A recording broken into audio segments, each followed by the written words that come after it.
Ingat Kisanak, sejak malam ini kau adalah suamiku.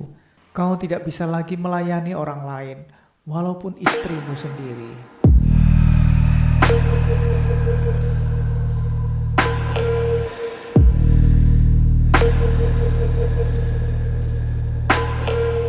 Halo semuanya, sebelum mulai, mari subscribe ya untuk mendukung aku dalam mengembangkan channel ini. Yuk dimulai kisahnya. Karjo terus berjalan menyusuri jalan kecil itu sambil memikirkan betapa melelahkannya berjalan kaki sejauh 3 km lagi untuk sampai ke tujuannya itu. Motornya dia titipkan di ujung gang karena motor tidak bisa lewat ke tempat yang dituju nanti. Suasana di tempat di mana dia berjalan sepi sekali. Tak ada orang satupun yang lewat. Lagian suasana siang itu panas sekali. Sepanas hatinya saat mendengarkan kata-kata yang diucapkan oleh Trinil istrinya. Kata-kata Trinil sangat menusuk hati. Ketika mereka terlibat adu mulut 3 hari lalu. Kata-kata pedas dan menyakitkan yang keluar dari mulut istrinya senantiasa terngiang di telinganya dan sangat mengganggu pikirannya. Karjo, kamu ini suami seperti apa sih? Mana tanggung jawabmu pada keluargamu? Dulu saat melamarku, kau berjanji akan membahagiakanku. Mau beli sawah, rumah, tambah ikan, mau punya ternak 100 ekor segala. Sekarang malah kenyataannya 0 besar. Mau kasih makan anak istri saja, cuma daun singkong, tempe terus.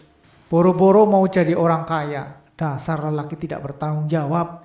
Demikian makian Trinil saat itu. Ketika Karjo baru mau rebahan di kamarnya usai naik ojek. Walaupun hatinya rasa terbakar, namun Karjo diam saja. Dia enggan meladeni omelan istrinya itu. Karjo dan istrinya belakangan memang sering bertengkar. Yang menjadi masalahnya tentu masalah ekonomi rumah tangga yang serba kekurangan karena penghasilan Karjo yang tidak menentu. Perkawinan mereka awalnya cukup harmonis karena dulu waktu melamar Trinil, Karjo mempunyai usaha yang lumayan, yaitu usaha jual beli ternak kambing yang omsetnya cukup besar, tapi usahanya tidak bertahan lama. Ketika usia perkawinan menginjak 3 tahun, seiring persaingan usaha semakin ketat dan harga kambing semakin jatuh, maka usaha Karjo akhirnya bangkrut. Demi menjaga keutuhan keluarga, maka Karjo beralih profesi menjadi tukang ojek biasa. Karena waktu itu ojek online belum ada. Dia menjual kambingnya dan membeli motor bekas untuk ngojek. Karjo harus bangun pagi antar ibu-ibu ke pasar dan kadang antar anak sekolah. Mulanya pekerjaannya lancar saja. Meskipun pendapatannya tidak seberapa, namun istrinya masih menerima sebagai uang dapur. Sekarang musim hujan, usahanya mulai tersendat dan tidak lancar. Keadaan jalan rusak, berlobang, becek, maka motornya pun ikutan rusak. Kalau motor rusak, gak bisa ngojek. Karena harus memperbaiki motor seharian, maka gak bisa ngojek. Karena gak bisa ngojek, maka gak bisa kasih uang ke Trinil. Karena hasil yang seperti ini, maka uang pun tidak lancar. Maka seringlah bertengkar. Apalagi posisi Trinil sekarang lagi hamil, maka tambah cerewet. Kalau segini mana cukup, kata Trinil kepada Karjo dengan keras dan ketus. Lama-lama Karjo tidak kuat menghadapi kelakuan istrinya itu. Pernah terlintas di hatinya untuk pergi saja meninggalkan perempuan cerewet itu. Tapi dia tidak sampai hati karena dia masih mencintai istrinya itu. Apalagi istrinya sedang mengandung anaknya yang kedua. Tapi sikap istrinya itulah yang sudah kelewatan. Karjo memang menyadari kelemahannya. Ia sebenarnya ingin sekali membahagiakan istrinya itu. Karena itulah saat ini dia jadi nekat mengikuti bisikan iblis yang merayunya untuk bepergian ke petilasan Tugu Kembar.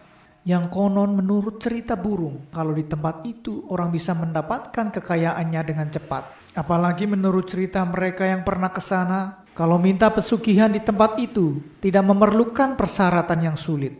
Malah saat itu banyak yang menceritakan kalau pelakunya mendapatkan hal yang menyenangkan.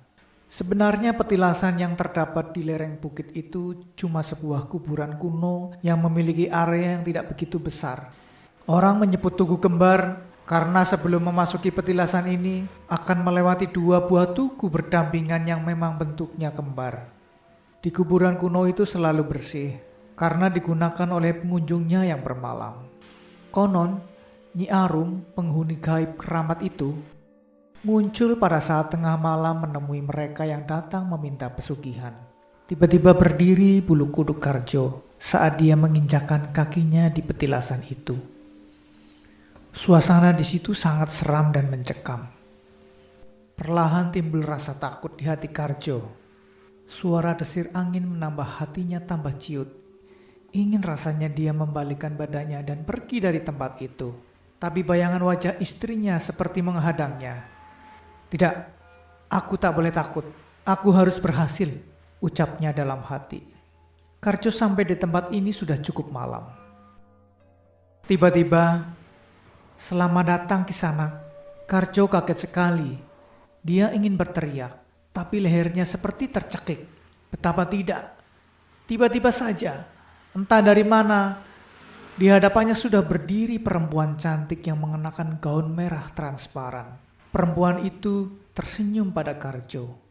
Senyumnya itu seakan menyihir dirinya, merubah rasa takut menjadi terpesona dan penuh gairah.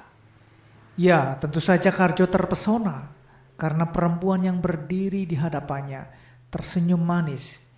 Itu sangat cantik dan pakaiannya yang menggambarkan lekuk tubuhnya yang seksi. "Kau datang ke sini pasti untuk mencari harta kekayaan, bukan?" tanya perempuan itu. "Kamu siapa?" tanya Karjo. "Aku Nyi Arumsari, si pemberi kekayaan itu." Karjo hanya terdiam terpaku. Dia seperti tidak percaya pada kenyataan yang dihadapinya saat ini. Melihat sikap Karjo seperti itu, Nyi Arumsari tersenyum penuh arti. "Kisanak, malam ini kau adalah tamuku. Aku akan melayanimu dan akan memberikan harta kekayaan kepadamu," ucap Nyi Arumsari, seraya merangkul tubuh Karjo ke dalam pelukannya. Aroma wangi bunga membuat Karjo merasakan gairah yang menggelora, maka terjadilah perbuatan yang penuh gairah itu. Entah berapa lama makhluk berbeda alam itu tenggelam. Yang jelas, ketika matahari menjilati wajah Karjo, lelaki itu terbangun. Dia terkejut sekali melihat tubuhnya tidak mengenakan baju. Dan lebih terkejut lagi manakala dilihatnya ada beberapa bongkahan emas di sampingnya. Singkat cerita, Karjo kini telah menjadi orang kaya raya. Trinil, istrinya, tentu saja menjadi orang yang paling bahagia menikmati hasil suaminya itu. Kini tuntutannya menjadi kenyataan. Trinil kini punya rumah mewah, sawah, dan tambak ikan. Trinil bukannya tidak tahu apa yang dilakukan suaminya, tapi dia tidak peduli. Pokoknya yang penting baginya dia tidak lagi menjadi orang miskin dan tidak menerima recehan lagi dari Karjo. Menu makanannya tidak lagi tempe goreng dan daun singkong yang dipetik dari belakang rumah. Kini berganti dengan menu ayam goreng dan semur daging kesukaan suaminya.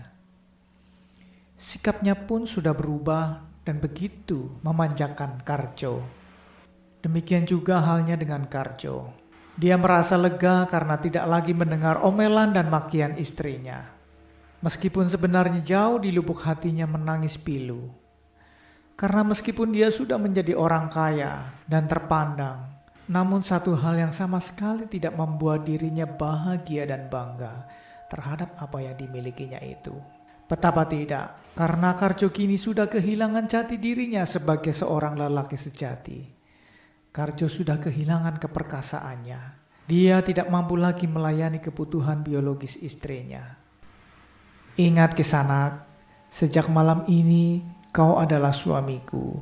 Kau tidak bisa lagi melayani orang lain, walaupun istrimu sendiri," desis Arumsari saat melayani Karjo malam itu. Sayangnya kalimat itu diucapkan perempuan iblis itu saat semuanya telah terjadi. Karjo merasa dirinya sudah terjebak. Ia kini sama sekali tidak berdaya selain pasrah menerima akibat dari perbuatan sesatnya itu. Terima kasih sudah menyaksikan. Sampai jumpa.